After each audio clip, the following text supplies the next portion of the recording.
যা রটে তা কিছু হলেও ঘটে।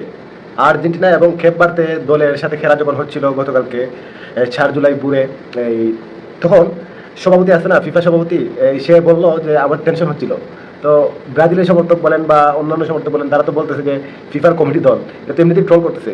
এই ট্রলের যে একটা এই মূল একটা কারণ আছে, এই কারণটা ফিফার সভাপতি জানিয়ে দিল। তার ভিতরে যে এরকম একটা টান আছে আর্জেন্টিনার জন্য। তারপর আবার নিজেকে নিরপেক্ষ বলে দাবি করেন যে এটা আমার ভুল হয়েছে, ভুলটা স্বীকার করেন আর কি। তো যাই হোক, মুখ ফসকেতে বের হয়েছে এই কথাটা, ভুলটা স্বীকার করে বলেন যে আমি নিরপেক্ষ।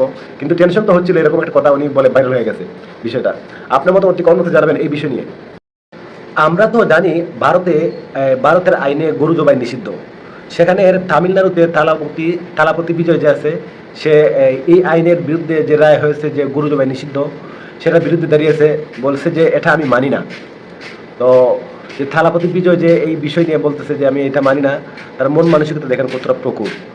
যেখানে ভালো সেখানে ভালো বলতে হবে, যেখানে খারাপ সেখানে খারাপ বলতে হবে। আপনি হিন্দু মুসলিম যেই হন না কেন, ভালো কাজকে ভালো এবং খারাপ কাজকে খারাপ বললে মানুষ আপনার মন মানসিকতা নিয়ে ভালো বলবে। তো এই যে একটা সিদ্ধান্ত, এই সিদ্ধান্তের বিষয়ে আপনার মতামত কি কমেন্ট বক্সে জানাবেন। আর থালাপতি বিজয়ের কতটুকু সাহস যে আইনের বিরুদ্ধে, রায়ের বিরুদ্ধে দাঁড়িয়েছে। বাংলাদেশ এবং যুক্তরাষ্ট্র অনেক দিনের মানে দীর্ঘদিনের সম্পর্ক, এবং যুক্তরাষ্ট্র বাংলাদেশের পরীক্ষিত বন্ধু, এই কথাটি বলেন, এই কথাটি মন্তব্য করেন বাংলাদেশ জামাতের বিরোধী দলীয় নেতা ডক্টর মোহাম্মদ শফিকুর রহমান। তো এই বিষয়টা নিয়ে আপনার মতামত কি কমেন্ট বক্সে জানাবেন যে ডক্টর শফিকুর রহমান যে এরকম একটা মন্তব্য করলেন। শুধু মানুষ নয়, প্রাণীদের জন্য নিরাপদ বাংলাদেশ গড়বে বাংলাদেশ প্রধানমন্ত্রী তারেক রহমান।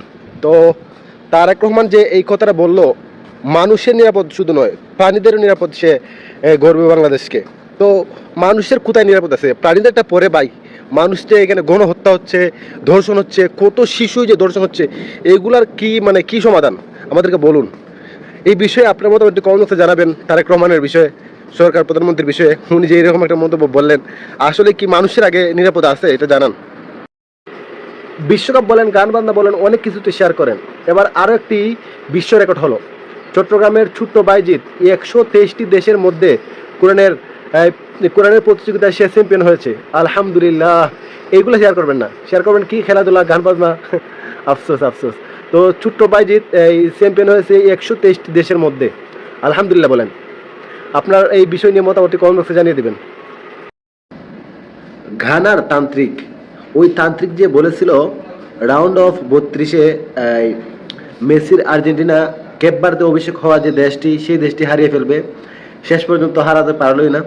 তো বিষয়টা হচ্ছে যে তার দেশ যে গানা, তার দেশ কলম্বিয়ার কাছে 1-0 ব্যবধানে হেরে গেছে 4 জুলাই শনিবার ভোররাত্রে। তো তার দেশকেই সে বাঁচাতে পারলো না কালো ম্যাজিক করে। যাই হোক, ফুটবল নিয়ে আসলে এইসব কথা আমরা বলতে চাই না, তাও বলে ফেলি। তো এই তান্ত্রিকের বিষয় নিয়ে আপনার মতামত কি কমেন্ট বক্সে জানিয়ে দেবেন।